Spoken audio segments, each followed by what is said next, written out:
Itong mga nakaraang araw po, napakalaki sabihin na natin yung natutunan ko doon sa ating pag-attend. Naalala ko yung message ni Pastor June is, isa na tumatak doon sa akin, actually marami. Sino po nakakatanda ng message ni Pastor June ng ating anniversary? Ako, dalawa. Pastor June.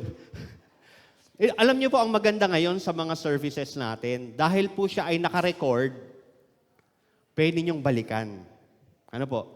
So, maganda po, balikan natin yung message na yon. Isa po sa nakuha ko doon ay yung, marami daw po sa atin ang abalang-abala sa maraming mga bagay. Nakakalimutan natin yung importante. Ang dami nating mga sinasalihan, ang dami nating mga pinupuntahan. Pero ano nga ba yung pinaka-importante? Isa rin po sa natutunan ko, nagkaroon po ako ng chance na mag-join sa retreat ng isang school po ng ating kasama sa pananampalataya, kapatid sa Panginoon. And tuwang-tuwa po ako kay Pastor, kung familiar po kayo sa anak ni Pastor James, si Pastor Benj. Nakakatuwa po kasi nung kami ay nagkaroon ng retreat, ay sabihin na natin, nakakapagod, simula morning, travel, tapos pagdating doon sa tanghali, maraming activity. Pagdating sa evening, syempre may activity pa. And then, konting pahinga lang po. Kailangan po niyang mag-drive, pauwi, galing Bataan. Tapos, Sabado po yun. Tapos, kinabukasan, magpipreach pa po siya. Magpipreach pa. Ang nalalong nagulat ako, hindi lang po siya basta magpipreach. Tutugtog muna siya. Buti na lang po talaga may iba nang tumutugtog dito. Kasi naalala ko dati, nag-preach din ako. Pagkatapos kong tumugtog, konting hinga lang, preach na naman. Kaya nakakatuwa po. Isa pa po sa natandaan ko na learning sa akin, hindi ko na po babanggitin yung pangalan. Kasama po sa ating team sabi po niya sa akin, kasi nga naman, may mga naglilingkod po dito every Sunday. May tutugtog, merong maglilid ng worship, merong mga, kung nasa likod nyo, merong mga nandyan sa may likuran na yan, na nag-aayos ng microphone, nag-aayos ng sound system. Kuya, pwede mong pabawasan ako ng volume kasi feeling ko sinisigawan ko na sila eh. Check, check, 1, 2, 3. Yan, bawas pa. Yan, yan. Yan po yung trabaho nila. Yan, para pwede ako magsalita ng medyo, kalmado lang. Meron po nagtatrabaho dyan sa likuran natin. Every Saturday, nagprepare sila. And then Sunday, yan. Yan po yung ginagawa nila. Kaya yan po, yung mga yan, sobrang kudos sa kanila, yung mga nagli-lead ng worship. And ang karaniwang naririnig ko sa kanila, minsan, nakakalimot, kasi nga, pagdating ng linggo, pagod. Pagod na.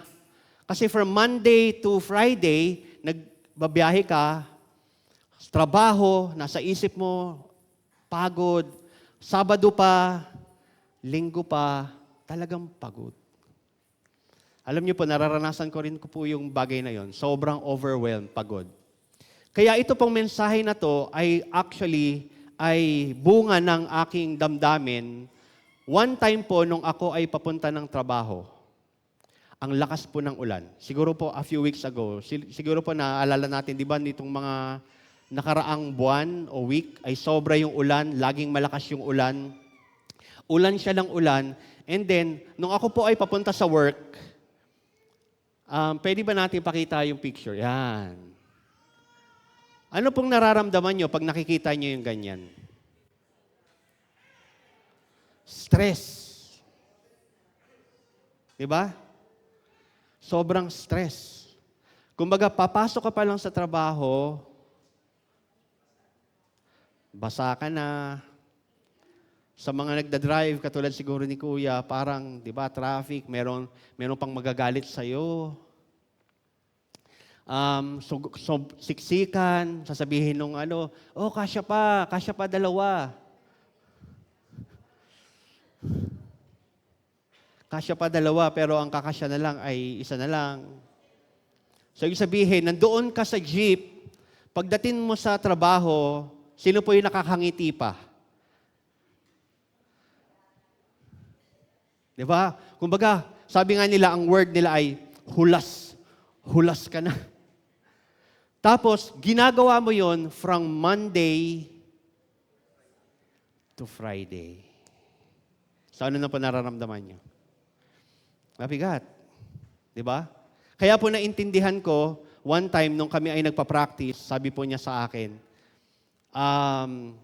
minsan dahil yung utak mo ay puno na, minsan nakakalimutan mo na yung song. Lalo na kami, mga tumutugtog, kailangan kabisado mo yung chords, nakakalimutan mo na rin. Bakit po? Hindi lang sa mga nagtatrabaho, maging nag-aaral. Nakikita ko kasi yung mga estudyante eh. Kahit yung nag-aaral, maraming assignment, maraming project, maraming deadline. So, yung sabihin, talagang punong-puno na. Kaya nga po, ang Sunday, sinisikap natin na maging recharging moment natin. Hindi po dapat ang Sunday ay maging parang, ito na naman. Linggo na naman. Sana po yung Sunday natin ay pagpunta natin sa church. Hindi po ibig sabihin, nandito lang si God. Ano po? Malinaw po yun sa atin lahat.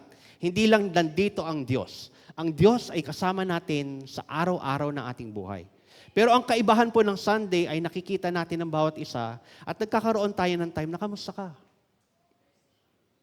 Time of sabihin na, alam mo kapatid, grabe talaga yung naranasan ko.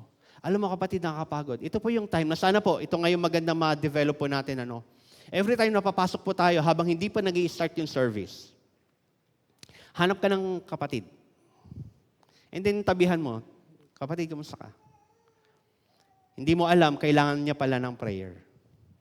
Hindi pa man nagsisimula yung sermon, nangusap na ang Diyos sa inyo.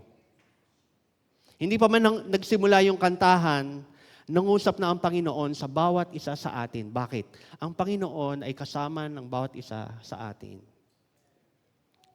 Kaya nga po, naiintindihan ko na tuwing Sunday talaga, parang ang feeling natin, ito na naman, Sunday na naman. Magsisimba ba ako o hindi? Lalong-lalo na pag umulan. Ay, doon na lang ako sa bahay, may online naman. Diba? Yun yung nangyayari sa atin. Pero ibang-iba po talaga pagka, tingnan niyo po yung mga ngiti ng bawat isa. Kasi pag nasa online, hindi naman, mga naka-online, hindi ko po kayo sinasabi na sorry po hindi ko kayo pinaratamaan. Ang sinasabi ko lang ay, iba pag nandito ka sa presensya ng magkakapatid. Kaya kung makakahabol ka. Kasi pag nakikita mo yung bawat isa, iba yung energy. Iba yung nararamdaman mo. Ang gusto ko pong talakayin sa atin, actually, ito pong ating bibigyan ng time ngayon ay sabihin na natin, hihingi na po ako ng tawad. Nung ginagawa ko po to, 7 pages po ito. Kaya po, sana po ay nakaredy ang inyong Bible, nakaredy ang inyong pen, nakaredy po ang inyong notes, at meron na po bang mga tubig?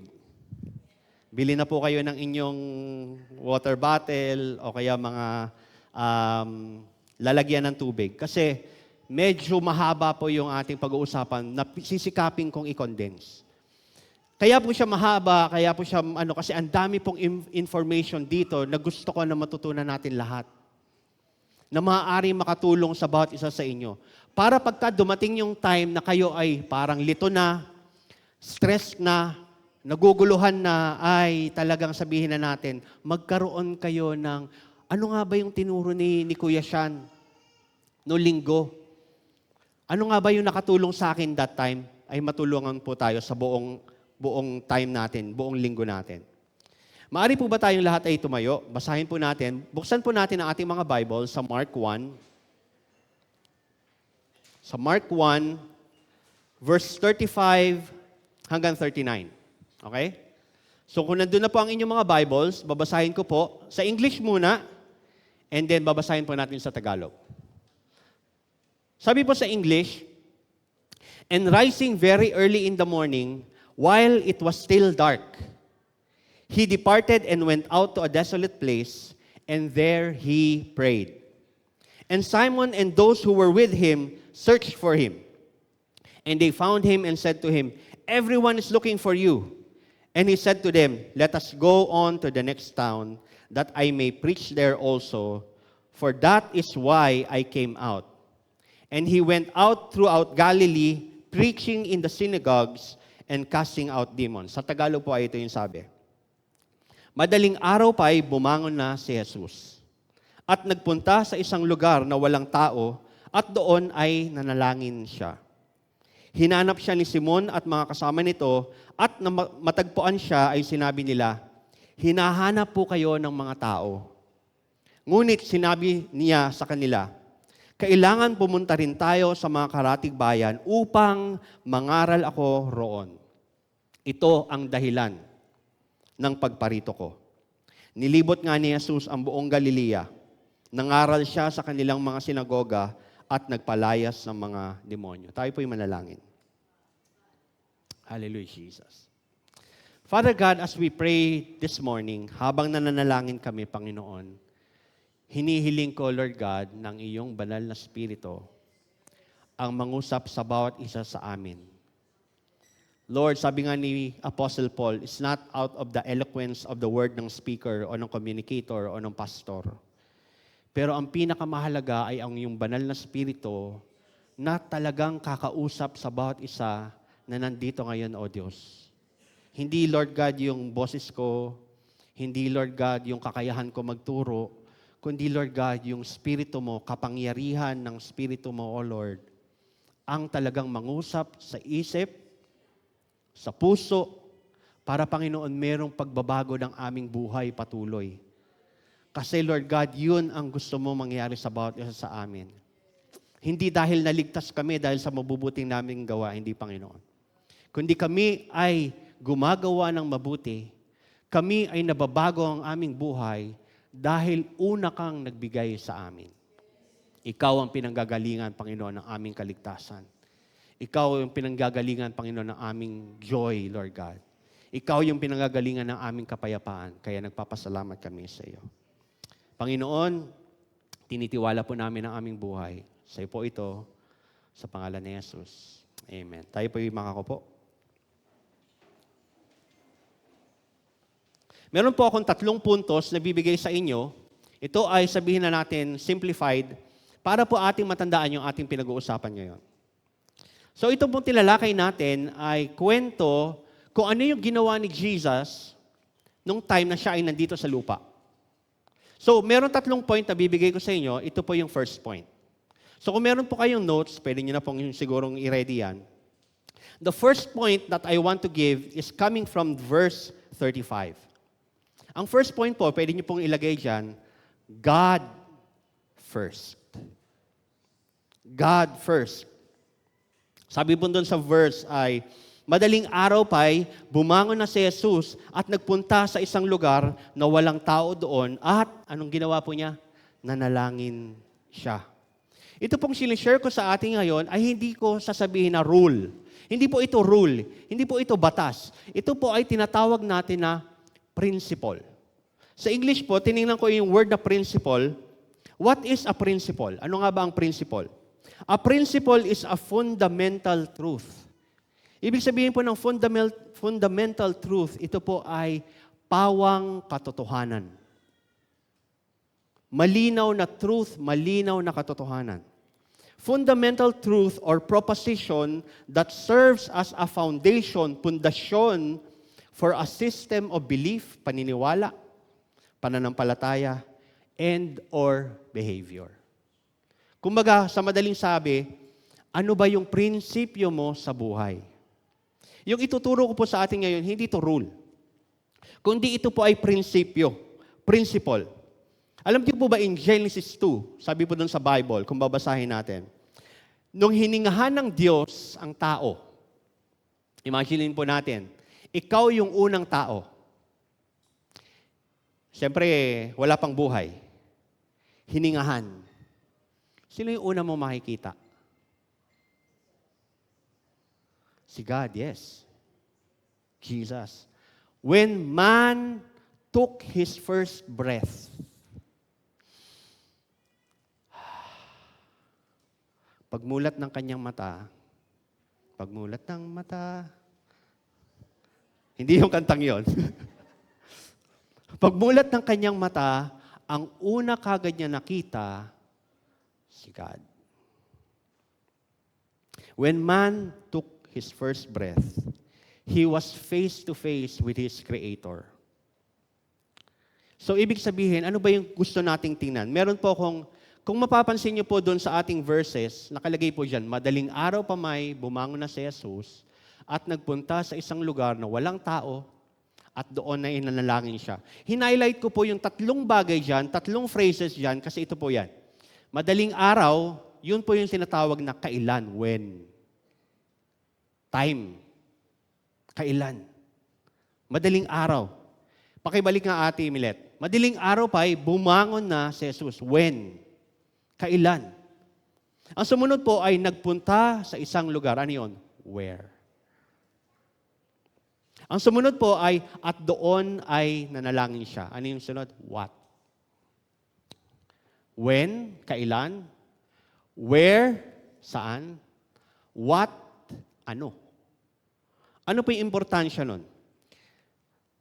Unang-una po, nung ginagawa ko po itong mensahe na to, ang agad na pumapasok sa isip ko is, kuya, call center agent ako eh. Ang umaga ko ay gabi. Di ba po? Meron ilan sa atin dito, ang simula ng araw mo ay gabi. Ang yung iba, ang simula ng araw nila ay tanghali. So sabi ko nga kanina, hindi to rule. Ito ay principle. Ang tanong na lang, so it's actually not the time. It's whenever you start your day. Kung kailan pagmulat mo at magsisimula ka ng iyong araw, gabi man yan, tanghali man yan, hapon man yan, dahil sa pasok mo, trabaho mo.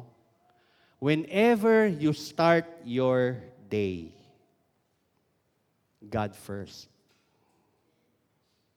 God first. Tip po, para naman dun sa, sabihin na natin, normal yung time. Pag sinabi natin normal yung time, yung umaga, yun talaga yung umaga mo, yung gabi, yun talaga yung gabi mo. Kasi yung iba talaga, baliktad, dahil umaayon ka dun sa timeline ng ibang bansa. Paano naman po doon sa atin na normal na tuwing umaga, yun talaga yung simula ng ating araw. Ang lagi pong sinasabi ay ganito, your day begins the night before. Your day begins the night before. Ano po ibig sabihin nun? Pag alam mong kailangan mong bumangon kinabukasan ng maaga para ikaw ay magkaroon ng oras para katagpuin ng Diyos. Bakit nga ba tayo hindi nagigising ng umaga? Ano yung sobrang early in the morning? Bakit nga ba? Kasi puyat paglalaro ng... Sila nanay po ba nag-ML pa? Ay, hindi na. Akala ko nag-ML eh.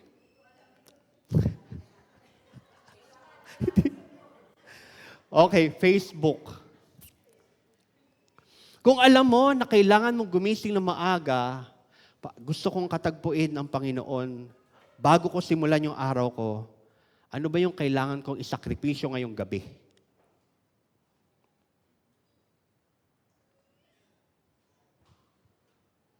Ano po? Kasi ang karaniwan po nating excuse ay ganito, ay, sorry, puyat kasi ako eh. Bakit ka puyat? May komento na agad. Merong mga sabihin na natin, mga dahilan na sabihin na natin talagang totoo. Kasi yung iba, katulad nga na nakwento na last week ni Ate Helen, merong iba nagtatrabaho, dalawa yung trabaho. Pagkatapos magtrabaho ng umaga, pagdating ng hapon, para makadoble ng income, nagtatrabaho pa ng gabi. Meron naman nag-aalaga pa ng bata. Di ba po? Lalo na yung mga baby, pipuyatin ka talaga niyan. So meron mga sabihin na natin reason, sabihin na natin na valid. There are valid reasons kung bakit kinabukasan ay ang hirap bumangon. Pero, kung ang rason mo, kaya ka napuyat, ay wala lang, mukhang merong problema. Tama? Mukhang may problema. So, ibig sabihin, kailangan mo yang bitawan. If you want to start your day with God first, your day begins the night before. Mag-prepare ka. Lord, gusto ko talagang mag-aral. Gusto ko basahin yung salita mo. Gusto kong simulan yung araw ko na ikaw yung uunahin ko. So sabi, when? Kailan yon? Ano naman yung where? Anong ibig sabihin ng where? Ang where po ay saan yung lugar na alam mo hindi ka madidistract. Lalong-lalo na, pagka umaga kang gumising, again, uulitin ko naiintindihan ko yung iba na call center agent, iba yung start ng araw mo. Kaya nga itong sunod is, yung where is, ano yung mga lugar na alam mo nakaka-concentrate ka na pwede ka mag-focus na, Lord, sige, usap tayo. Ano yun para sa'yo? Ito ba ay tuwing umaga ay pupunta ka ng bundok, maglalakad-lakad ka? O ito ba ay naalala ko, may kaibigan ako, may kakilala ako. Ang pinaka-place daw kung saan nakikipag-usap siya sa Panginoon ay yung time na siya ay naliligo. Kasi walang storbo, Totoo yun. Yung kunyari, nag-shower ka o merong tabo. Diba? Lord, ang lamig. Pero, yun yung time na nakakapag-isip-isip ka. Naranasan niyo po ba yun? Hindi ko alam sa inyo. Na tuwing nandoon ka sa shower place na lang sabihin natin. Pangit sabihin yung CR, Doon ka sa yung shower place. Di ba yun yung time na parang ang daming mga idea na pumapasok sa'yo? Ito po maganda. Bili kayo ng whiteboard. Ilagay nyo doon sa inyong banyo. Tapos pag may idea, sulat. Ayun. May idea ako galing sa Panginoon. Ano kaya, Ang naisip ko nitong nakaraan, maglalagay ako ng orasan doon Para alam ko kung gaano katagal na ako doon. Pero ano yung where? Saan yung lugar na pwede ka makipag-niig sa Panginoon, makipag-usap sa Kanya. So yung una ay when, kailan. Yung sunod ay where. At yung what. Ano yung what? Ano yung gagawin mo doon? Sabihin na natin, may mga times talaga na nag-spend tayo ng time sa Panginoon, usually, talagang puro reklamo, Lord, bakit kasi? Lord, bakit ganyan? Pero alam niyo po ba, ito yung best time na we read the Word of God. Ulitin ko po, hindi ibig sabihin, morning lang, may mga times na i-impress sa'yo ng Panginoon, basahin mo tong verse na to tuwing tanghali. Minsan tuwing hapon, minsan tuwing gabi. Ang nakakalungkot po mga kapatid, lumilipas yung buong linggo, hindi natin to nabubuklat. Ano po? Naaalala na lang natin, pagka sinabi ni Pastor George, dala niyo po ba yung mga Bible niyo? We fail to open the Word of God. Kaya nga dapat, kailan? When? Kailan yun? In your day. Where? Saan yun? Saan yung lugar? Kwarto mo ba? Sa sala ba? Habang nagkakape? Ayun. Kanya-kanyang mga kwarto, banyo, bundok. Yung iba Starbucks, wow, social, di ba? Doon ko nami-meet si God sa Starbucks O kaya lalo na doon, maganda po doon sa may Dunkin Donuts, doon na bago. Diba? When, where, what? Sabi po ng isang theologian, reading the Word of God and prayer, salita ng Diyos, panalangin is just like breathing. Parang itong ikaw ay humihinga. As you read the Word of God, you are inhaling. Habang nagbabasa ka ng salita ng Diyos, you are taking in the Word of the Lord. As you pray, habang ikaw ay nananalangin, you are exhaling. You breathe in the Word of God. You exhale a prayer. Lord. You take in the Word of God. Lord, paano ko magsisimula ng araw ko? Paano ko i-navigate tong sitwasyon ko ngayon? Meron akong problema. Paano ko po ito aayusin? Yun yung prayer. Breathing in and breathing out the Word of God. Sabi nga niya, prayer is you talking to God while reading the Word of God is listening to Him. Nakikinig ka sa Kanya. So sabi ko nga kanina, ito pong binibigay ko sa inyo ay hindi rule, kundi isang prinsipyo. Principle. Alam niyo po ba, ang fundamental truth in the Word of God ay yung first point natin, God first. Are we placing God first? Naparami pong verse. Seek first. Sabi po yan sa Matthew 6. Seek first, una, the kingdom of God, and all these things shall be added unto you. Ano po yung sunod na verse? Sabi doon ay, honor the Lord with your wealth, kayamanan. Sino po dito ang magsasabi, ako, mayaman ako sa Panginoon? Wala. Sige nga, taas nga natin kamay. Sino po dito yung alam niya sa Panginoon, mayaman ako? Nako, tila, mayaman ba ako? Mayaman ba ako sa Diyos? Alam niyo po, ang lagi kong pinapaalala sa aking sarili, dahil ang Panginoon ang may-ari ng lahat ng bagay. Dapat po meron tayong confidence na alam ng Panginoon ang pangangailangan mo. God knows our need. At kaya niyang na-embrace po ba natin yung promise that God will supply all my need. God supplies all my need. Or meron tayong doubt sa isip natin na, hindi totoo yan. Alam niyo po ba, every time we read the Word of God, meron ako doon nabasa doon sa time na yung mga Israelita ay sinubok sa wilderness. Sabi doon sa verse, kayo ay pinaranas ko ng gutom para kayo ay matest. Minsan, hinahayaan ng Panginoon, God allows times in our lives na feeling natin nagugutom tayo, feeling natin nawawalan tayo.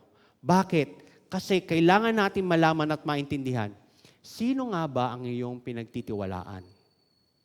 Si God ba o yung pera? Kasi alam niyo po, ang ganda nung sinabi ni Apostle Paul. Sabi ni Apostle Paul, in want, in plenty, and in want, God is enough. Sa dami, sa wala, sa karamihan, at sa wala, ang Diyos ay sapat. Every time we go through yung nakikita natin na lack, parang kulang, parang bakit wala, bakit ganyan, ang Diyos nga ba ay sapat? Nung time na si Jesus ay tinetempt, nung sa Matthew 4, siya ay tinetempt ng kalaban. Sabi ni Jesus dun sa kalaban niya ay, man does not live on bread alone. Sino po na dito ang nakapag-try mag-fasting ng isang buong araw? Amen. Sino po nakapag-try mag-fasting ng 2 araw? Alam niyo po ito mga nakaraang buwan, sobrang natutunan ko talaga yung fasting. Hindi mo ikakamatay. Yung fasting time, yun yung time na, Lord, sige, ang pagkain ko, salita mo. Hindi mo na ako kakain. Tubig muna. Ang laking tipid, ano? Almusal, tanghalian, tubig lang. Hapunan, tubig. Simula Lunes hanggang Biyernes. Hindi naman po ako nang hina. Pero hindi ko sinasabing gawin nyo. Ang sinasabi ko, yun ba yung inuudyok ng Espiritu ng Diyos na gawin mo? Sabi po ng sunod na verse ay, honor the Lord with your wealth and with the first fruit of your labor. Sabi rin po ng isang verse sa Mark 12:30-31, love the Lord your God with all your heart, all your soul, all your mind, all your strength. Alam niyo po, ito yung nakakalungkot, mga kapatid. Sabi doon, first fruit. Sabi doon, first, seek first. Sabi doon, all. Alam niyo po ba ang nangyayari sa atin madalas? We give God last.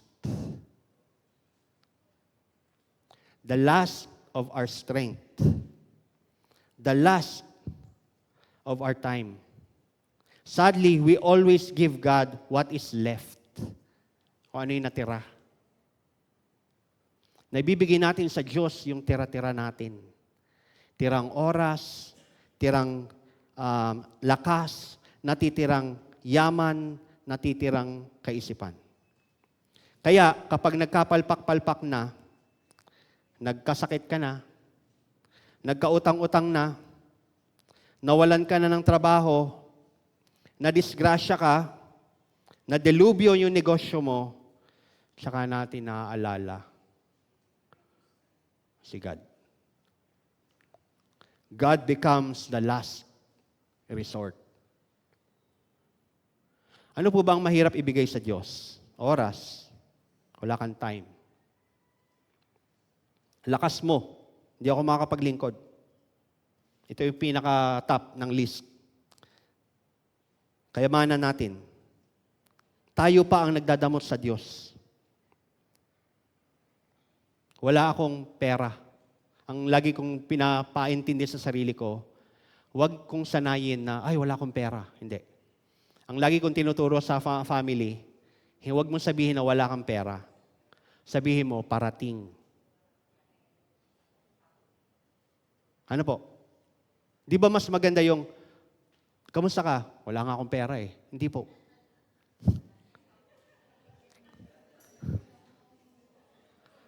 Huwag wala kang pera.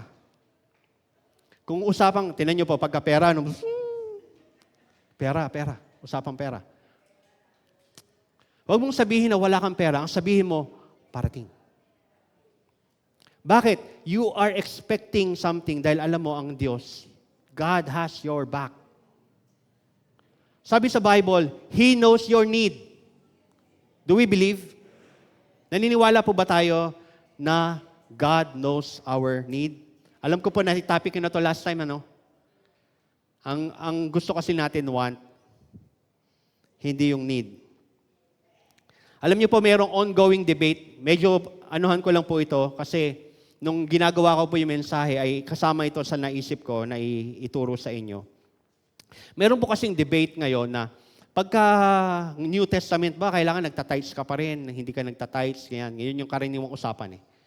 Kailangan ba mag-tithes? Hindi na ba tinuturo yung tithes o required pa rin ba yung tithes? Actually, ito po yung sa aking pananaw. Ano po? Aking pananaw. Sa mga nanonood, ito yung aking pananaw. May principle in giving, so hindi rule. Principle in giving is this. How can I give God my all if I cannot give even my 10%? Sabi po sa word ni God, love the Lord your God with all. So ang prinsipyo ko sa pagbibigay ay ganito. Paano ko mabibigay kay God yung lahat kung 10% di ko mabigay? Make sense? Make sense po ba? Hindi mo bibigay sa Diyos ang lahat mo kung yung 10% ng oras mo sa isang linggo hindi mo mabigay. Kung 10% ng araw mo hindi mo mabigay. Yung 10% ng araw mo na i-devote mo yung time, nagigising ka, Lord, ikaw muna, you first, God first. If you cannot give 10% of your day, 10% of your week, 10% of your income, 10% ng mga bagay na meron ka, how can you even give God your all? Yun po yung reminder ko sa sarili ko. How can I give God my all kung hindi ko mabigay yung 10% ngayon? Sabi po ni A.W. Tozer, isang kilalang theologian, as God is exalted to the right place in our lives, 1,000 problems are solved all at once. Sino po dito yung aaminin mo na marami kang, Kuya, Pastor, burden ako, ang daming problema, kaliwat kanan. Sino yung ganito? Sino yung ganon? Ako lang po ba? Yung maraming problema. Sabi doon, as God is exalted, maitaas, to the right place in our lives, sa tamang lugar sa ating buhay, 1,000 problems are solved all at once. Why? Because God is the source. Do we believe God is your source? Lagi ko pong sinasabi at tuwing nagpipreach po ako dito, ang lagi ko pong, nyo pong maririnig sa akin, yung trabaho, yung tao, yan ay channels lang ng Panginoon. Ang source ng lahat ng bagay, lakas mo, talino mo, kakayahan mo para gumawa, makakilos, makapagtrabaho, ang Diyos. Sige po, palakpakan natin ang Panginoon. Amen. Pero, bakit po nagiging madamot tayo sa Diyos? I cannot give God my all if I cannot even give Him my 10%. It starts with your 10%. It starts with my 10%. Ito yung time nung sinusulat ko itong mensahe na to, nararamdaman ko na parang failure ko. Pero buti na lang mga kapatid. Kasi ako, hindi ko masasabi na consistent ako eh. Di ba nararamdaman natin na tuwing ganyan na hindi ko mabigay sa Lord lahat, nararamdaman natin, nagfe-fail ako. Fail talaga ako sa bagay na yan, Kuya. Fail talaga ako sa bagay na yan, Pastor. Salamat na lang po kay Jesus. Bakit? Siya yung nakaganap ng 100%. Dahil alam ko, pumapalpak ako, salamat na lang sa salvation, kaligtasan dahil kay Jesus. Kasi tuwing titingnan ng Diyos kung ako, fail. Pero dahil si Jesus yung nabubuhay na sa buhay mo at sa buhay ko, ang nakikita na ng Diyos ay yung 100% na nagawa ng Panginoong Jesus. Hindi na yung failure mo. Hindi na dahil tanghali kang gumigising. Hindi. Dahil nagawa na ni Jesus yung bagay na yun. Hindi ko pa maano yun. Yung bagay na yan. Sarap sana i-unpack yung bagay na yan. Ingat din po kayo, kasi tayo, sa tinatawag na self-righteousness, may mga tao po kasi, Kuya, ako, ganyan ako. Maaga akong gumigising. Nagbabasa ako ng Bible. Ingat po. Kasi alam po natin yung parable nung Pharisee tsaka nung tax collector. Sino po nakakaalam ng parable na yun? Yung parable na lumapit yung Pharisee at tax collector doon sa paanan sa templo, at sabi ng Pharisee ganito, ako nabibigay ko yung 10%. Nabibigay ako sa mahihirap. Ganito yung nagagawa ko. Alam ko, kabisado ko yung mga banal na utos. Hindi ako katulad nito. Palpak yan eh. Tax collector. Ingat din po tayo sa self-righteousness. Kung ikaw ay napakadisiplinadong tao at nagagawa mo to, ingat ka rin kapatid. Kasi baka kaya mo ginagawa yan para ipamukha sa iba na mas banal ako sa'yo. Hindi rin. Hindi rin. Kaya nga po, ang pinaka-principle ay ganito.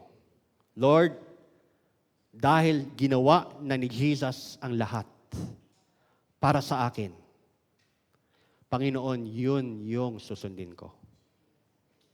I will follow Jesus sa buhay ko. A true believer empowered by the Spirit of God will persevere even in the midst of personal failures. But someone who does not have the Spirit of God will quit. Ang taong merong tunay na Espiritu ng Diyos sa buhay niya, magpapatuloy. Hanggang sa uli, kahit nahihirapan. Pero pag wala kang Espiritu ng Diyos sa buhay mo, ang hirap naman maging Kristiyano, ang hirap naman magpaka-Kristiyano, ayoko na lang, wag na lang. Pero po pag tunay yung Espiritu ng Diyos sa loob, magpapatuloy ka, kapatid. You will continue. This means everything. The reason we daily surrender to Jesus, sabi nga ni Jesus, deny yourself, take up your cross, follow me. Okay, inom tayong tubig. Second point pa lang tayo. Tubig. Second point. So ano yung first point? God first. Second point. Needs never end. Mahalaga po natin maintindihan na pagkamulat pa lang na mata mo, nandyan na yung mga bagay na aagaw sa iyong atensyon. What does needs never end means? Babasahin ko po dun sa verse.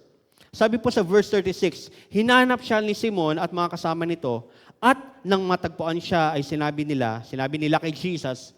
So nabasa na natin, si Jesus ay umalis, madaling araw pa lang, siya po ay naghanap ng lugar na walang istorbo. Siya ay nanalangin. Pero nung siya ay nawala, hinanap siya ng kanyang mga disipulo at sinabi sa kanya, Panginoon, nasan kayo? Bakit hinahanap si Jesus? Kasi hinahanap na siya ng maraming tao. Alam niyo po ba ang konteksto bakit siya hinahanap ng maraming tao? Kasi itong time na yon ay marami siyang pinagaling, marami siyang napakain, kaya yung mga tao ay sumusunod talaga sa kanya. Kaya hinanap siya, saan ba siya nakatira? Saan ba nagpunta si Jesus? Nandun siya sa lugar na yon, pinuntahan siya. So, ibig sabihin, sa mula umaga hanggang paggabi, hindi natapos yung tao. Parang yung doktor diyan sa pinipilahan. May time na dumadaan ako diyan sa bandang Tayuman yata yon. Promotion. May mga pila. Di ba po? Kasi karaniwan, di ba, pagka magaling, pupuntahan talaga, pipilahan. Si Jesus, nagpapagaling na maraming sakit, talagang pipilahan. Simula umaga hanggang gabi, pagod. Kaya kinabukasan, so kailangan, tigil muna. Wait for another day. Ito po mga kapatid, nung binabasa ko to. Imagine mo na lang, ikaw yung sunod na pasyente kinabukasan. At biglang maririnig mo, sasabihin, ay, paalis na si Jesus. Ano ba naman yan? Nakapila na ako simula pa nung Di ba? Nakapila na ako kahapon pa, tapos si Jesus lilipat na naman, susunod na naman ako. Alam niyo po, pagkagising mo sa umaga, every time you start your day, kaya naiintindihan ko po mga kapatid. Kaya nakakapagod, Kaya ka nga nagtatrabaho eh. Kasi alam mo, maraming pangangailangan. Nandyan si Judith, again. Nandyan si Meralco. Nandyan si Pro, si Sunlight. Nandyan yung Carlone. Ano pa?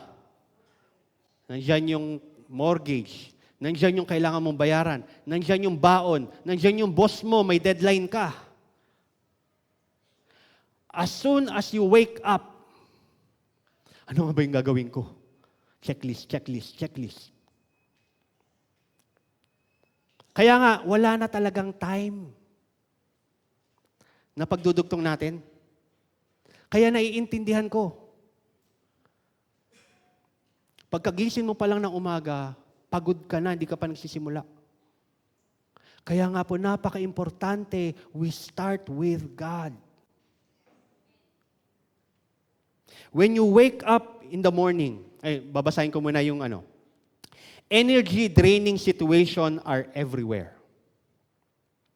When you wake up in the morning, when you don't put God first, you are essentially relying on your own strength to face the day. Sa Tagalog, pagka gumising ka kinabukasan at haharapin mo lahat ng kailangan mong harapin sa buhay mo, sa araw na yon. Pag hindi ka nagsimula sa Diyos, hindi ka nag-surrender muna sa Panginoon, actually, kapatid, hinaharap mo yung araw na yon na sa sarili mo lang lakas.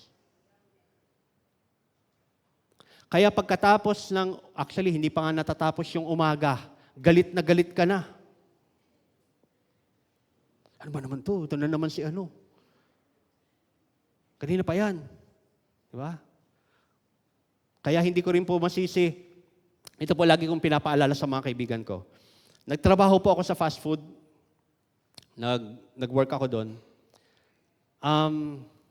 Kaya may mga kaibigan ako na pagkalimbawa, tagal naman ang order natin, mapagalitan na nga yung crew na yan. Ito namang walang kamalay-malay na crew na lalapit nun sa table mo. Ano ba, tagal-tagal nung order ko.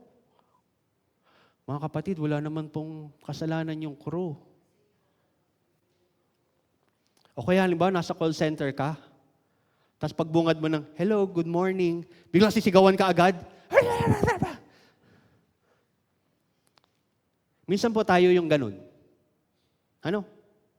Nagagalit tayo dun sa tao kasi stress na tayo, pero hindi natin alam na i-stress din siya, hindi naman siya may kasalanan.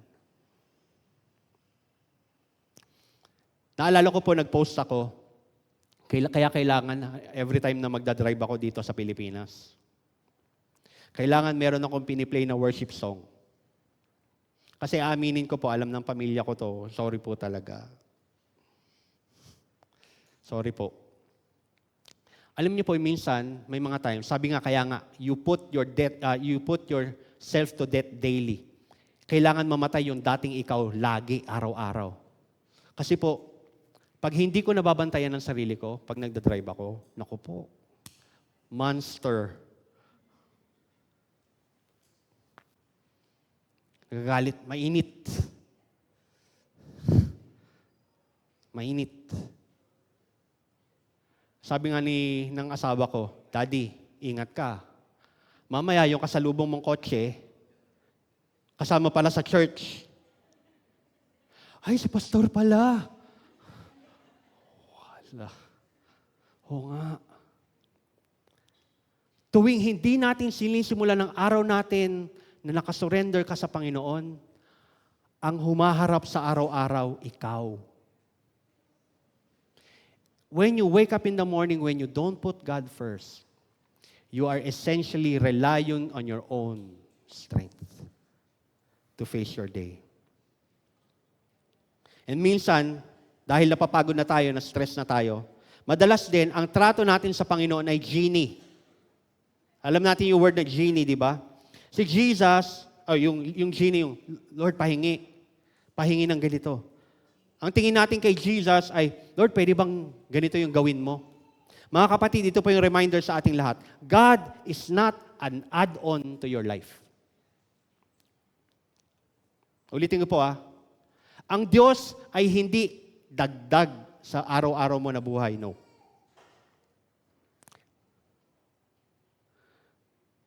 God is not an add-on to your life. Jesus is not a genie that gives all your dreams. Jesus is Lord, Master, King, Savior.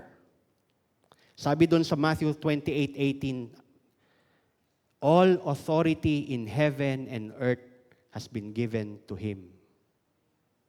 So hindi po si God ay, God, bigyan mo ako ng ganito. God, pahingi ng ganito. God, hindi.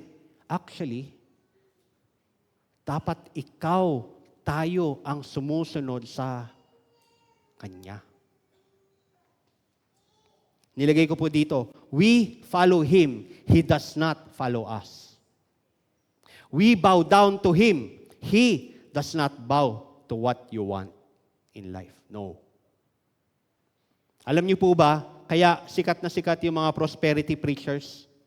Kasi ang sinasabi nila, maglingkod ka sa Diyos, purihin mo ang Panginoon, ibibigay niya lahat ng gusto nyo. Wrong. Mali. Ang tinuro ni Jesus ganito, die to yourself. Deny yourself. Take up your cross. Follow me. Alam niyo po, gustong-gusto ko yung testimony ni Pastor Peter Tanshi. At napaalalahanan ako, ano ba yung sinabi ni Pastor Peter? Sabi niya, nung time daw na kabataan niya, ang pangarap niya talaga ay isang pinakamayaman sa buong Asia yata yung sinabi niya. Siya yung pinakamayaman na businessman sa buong Asia. Tama po ba, Ate Ruth, napanood niya rin? Alam niyo po, ako rin, nung lumalaki ako, sabi ko, ba't ba kasi yung tatay ko nagpastor? Nakakainis naman. Diba po? Nagkikwentuhan kaming dalawa ng asawa ko. Para siyang batong ipinukpok mo sa sarili mo. Kasi pwede namang may mga ibang bagay kang gawin. Pero bakit kailangan mo magpastor? Kasi nga po, mga kapatid, ganito. Yung pastoral life, si God talaga yung tatawag sa'yo. Hindi mo talaga mahihindian yan. Hindi rin ibig po sabihin ay hindi ka nagpastor, ay hindi ka tinawag ng Panginoon. Hindi rin po. Kasi wherever you are, kahit nasaan ka man, nasa eskwelahan ka man, nagtatrabaho ka man, o whatever, ikaw ay ambassador ng Diyos. Ikaw ay lingkod ng Panginoon. In a way, ikaw ay pastor din. Maging ikaw man ay engineer, doktor, call center agent, nasa sales, ikaw ay ambassador ng Diyos sa lugar na yon. Anong ibig sabihin nun? Ibig sabihin, you will do your work excellently dahil binigay ng Panginoon yung kakayahan na yan, talino na yan sa'yo. Gagamitin mo yon para sa Kanya. Sabi po ni Pastor Peter Tanshi, pangarap ko maging pinakamayaman sa buong Asia. Pero nagising na lang ako sa katotohanan nung ako ay na-ospital at ako ay nagkasakit. Nakatingin daw siya sa kisame at nagwawari-wari ng kanyang sarili. Alam niyo po, minsan, ito yung tanong, kailangan pa ba na maranasan natin yung mga ganung palo para magising? Kailangan pa ba talaga? Ako, yun nga po yung naisip ko nung nagkasakit ako eh. Kailangan pa ba na magkasakit ka para magwari-wari ka sa sarili mo? Anytime, pwede kang umuwi sa langit. Ano bang ginawa mo? Minsan, yung iba nga ay aksidente. Wala na lang, bigla. Hindi po natin talaga alam yung buhay. We do not know. Kaya nga po, every day is a day of choice for you. What's your decision? Anong choice mo? Anong gagawin mo? Kasi bukas, hindi mo alam. Hindi mo alam. Sunod na linggo, nandito ka pa ba? A-attend ka pa? Hindi natin alam. Alam niyo po, how do we know what is most valuable to you? Paano natin malalaman kung ano yung pinakamahalaga sa buhay natin? People give their time, money, effort to things and persons they value most. Tingnan po natin yung budget natin. Saan ba napupunta yung pera mo? Saan ba napupunta yung oras mo? Kung doon napupunta yung pera mo, oras mo, lakas mo, ibig sabihin, yun yung pinakamahalaga sa'yo. Ang tanong, si God ba yung pinakamahalaga sa'yo? Where are you putting the most value in your life? Saan? Ano yung unang point natin? God first. Pangalawa, needs never end. Hindi po natatapos yung needs. Laging lang dyan. Last point, yay! O, tubig ulit, tubig. Ako rin, tubig. Sabayan niyo po ako.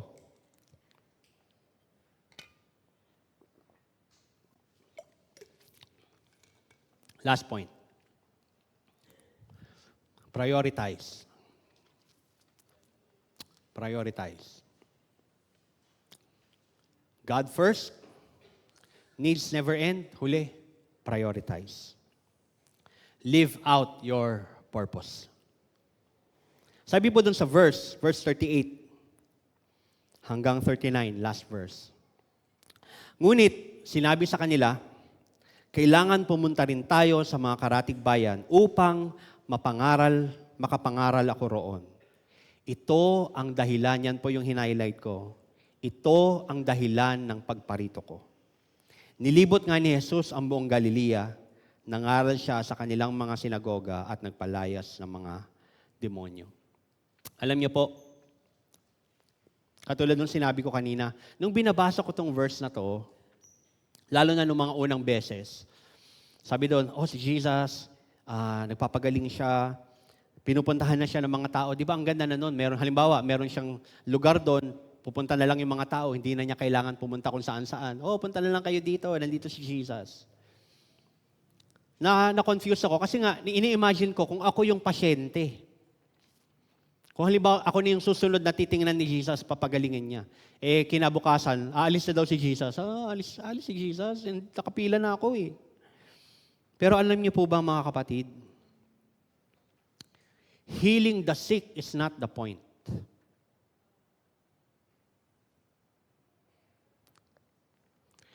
Kuya? Di ba si Jesus nagpapagaling? Oo. Di ba si Jesus nagbibigay? Oo. Pero hindi po yun yung point. Healing the sick is not the point. The point is saving the lost. The point is saving the lost.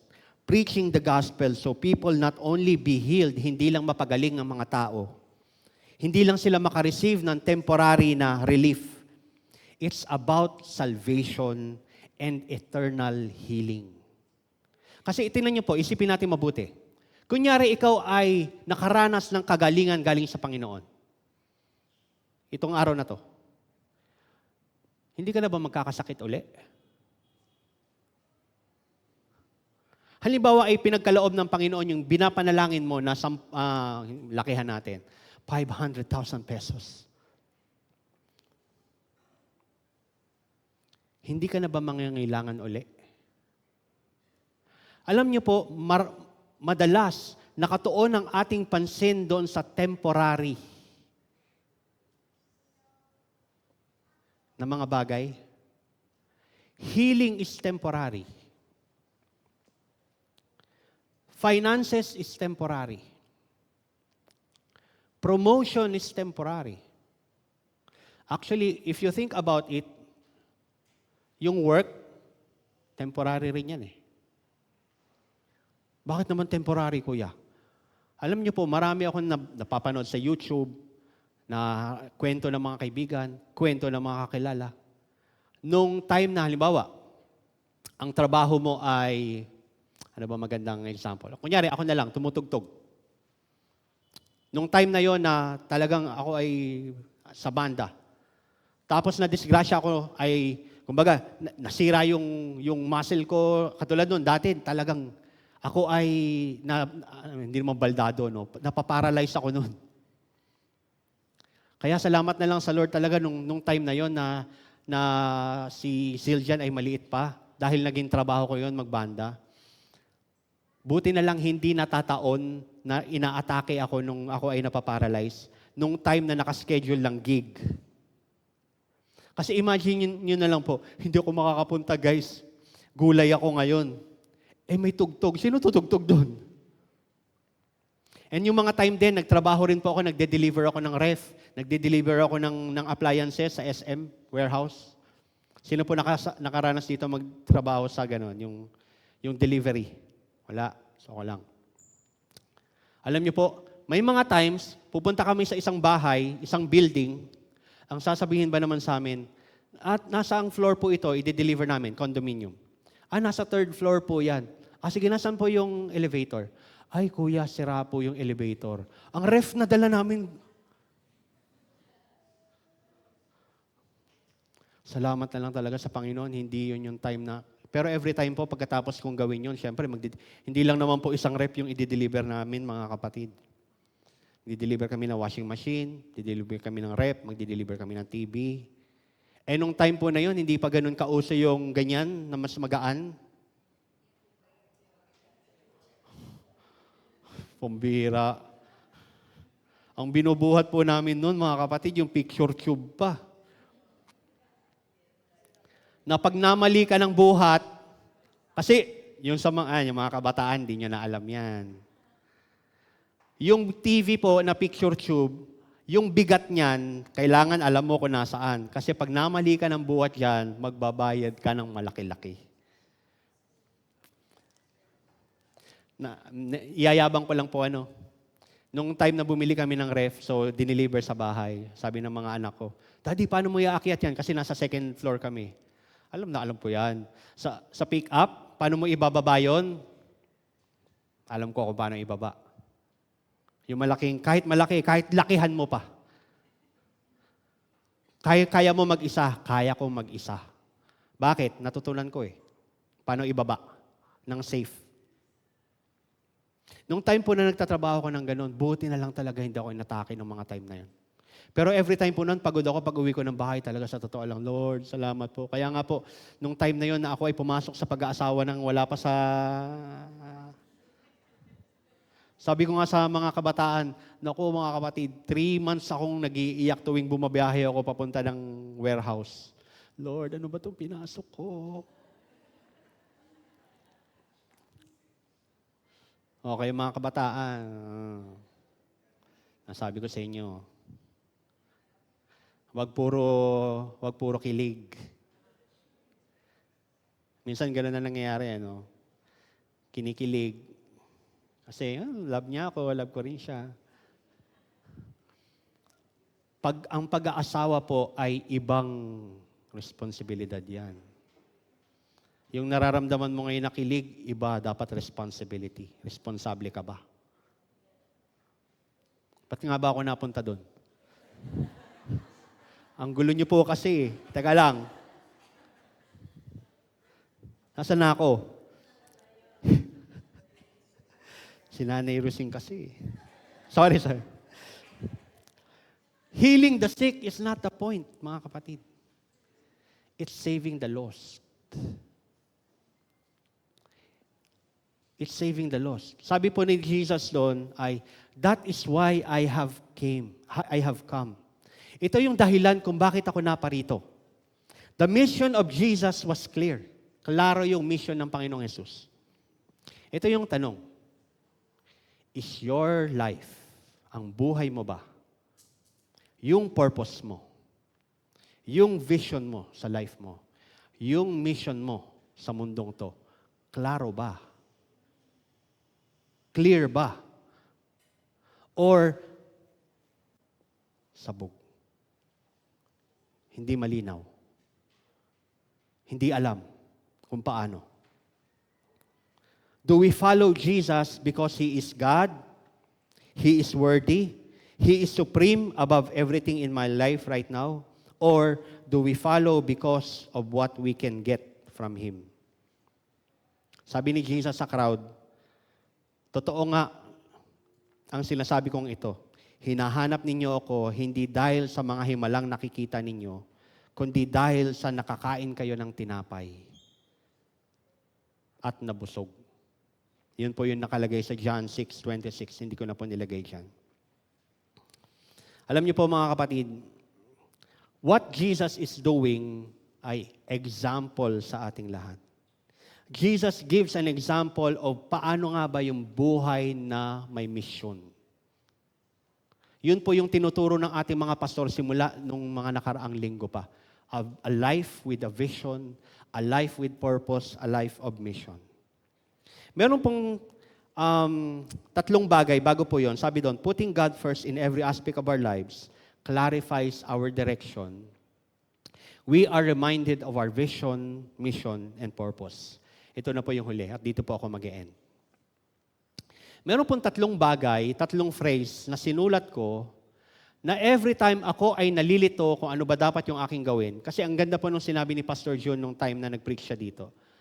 We have to learn to prioritize and eliminate yung mga bagay na hindi dapat sa buhay natin. Eliminate yung mga bagay na hindi dapat. So ano yun? Meron po akong 3 bagay na sinulat para sa aking sarili. Hindi ko alam po para sa inyo kung ano yun. Pero itong 3 bagay na to ay guiding principle for me. Ito yon. Number 1. Live a life that points people to Christ. Ibig sabihin ganito. Yung buhay ko ba, lagi ko pong tinatanong yung sarili ko every time I wake up in the morning.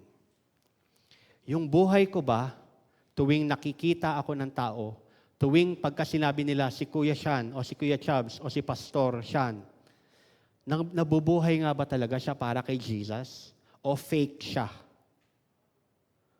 So every time po, tuwing gumigising ako ng umaga, yun po yung aking paalala sa aking sarili. Do I live a life that points people to Jesus? Tuwing makikilala nila ako, tuwing mababanggit yung pangalan ko, totoo nga ba? Na nabubuhay ako para kay Jesus? Pangalawa, leadership development through discipleship. Ano po yung ibig sabihin nun? Alam niyo po ba mga kapatid, tuwing ako ay nagpipreach dito sa harap, nakikita ko ang napakaraming potensyal dito sa atin lahat. Isang pastor sabi niya, alam niyo po ang nakakalungkot sa loob ng church? Ito. Makinig po tayo ha. Ito yung nakakalungkot sa loob ng church. May mga estudyante na ang tatalino sa school, pero hindi nila mai-apply yung talino nila sa loob ng paglilingkod. Hindi sila nagsiserve, hindi sila naglilingkod. Alam niyo po ba sa marketplace, pag sinabi po natin marketplace sa trabaho, maraming magagaling. Magaling sa finance, magaling sa management, magaling sa supervision, magaling sa engineering, magaling sa electrical, pero nagagamit ba natin yan sa paglilingkod sa Panginoon? Sa totoo lang po, ito sa lugar natin ngayon, marami pong very capable people ang nandito. Tandaan po natin mga kapatid, our ability, talino, kakayahan, talento, everything, bigay ni God. Saan mo ginagamit? Para saan mo ginagamit? Ang isa sa lagi kong pinapaalala sa sarili ko, mga kapatid, ayokong dumating yung time na pagharap ko sa Panginoon ay, anong ginawa mo sa life mo? Lord, wala po. Gustong-gusto ko marinig yung word na, well done, my good and faithful servant. Well done, my good and faithful servant. Again, uulitin ko, it does not mean magpapastor ka. Hindi. Ibig sabihin, yung binigay sa iyo ng Panginoon na kakayahan, talino, skill, talent, are you using it for the glory of God? Are you using it for the body of Christ? Are you using it for the mission para sa mga unbelievers? Saving the lost. Pangatlo, alam niyo po, tuwing binabasa ko yung Acts 2, sino po yung nakakaalala ng Acts 2? Di ba yung mga magkakapatid na sa iglesia ay nagbibigayan? Sabi doon, alam niyo po, ang ganda na nakasulat doon, walang ni isa man nangangailangan sa kanila. Walang ni isa man doon sa loob ng iglesia na yon na nangangailangan. Bakit? Lahat nagbibigayan. Hanggang ngayon po, pag binabasa ko yan, Lord, kailan ko kaya mararanasan yung ganong church? Buti na lang po, nagbibigayan ng bawat isa. O, tingnan mo yung kapatid. Yan, di ba? Yung meron ka, alam mo na sobra. Ito pa. Ikaw ay may sobra, hindi yan para sa'yo actually. Kaya ka may sobra, ay para yan ay magamit mo para makatulong sa iba. At tandaan po natin mga kapatid, every time the Lord looks at you and you are being faithful with, anyone who is faithful with will be faithful with big things. Lagi pong testimony ko, sa totoo lang po, hindi naman talaga ako yung magsalita ng ganito, Pastor. Sa totoo lang, mas gusto ko na lang nakaupo dyan sa inyo. Ang dami po sa young people ngayon ay magaling mag-communicate. Magaling magsalita. Tol, palit na tayo. Tara. Di ba? Marami sa atin may kakayahan. Are we using it for God? So kayo po,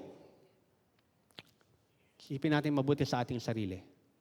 Ano yung vision, purpose ko sa life ko?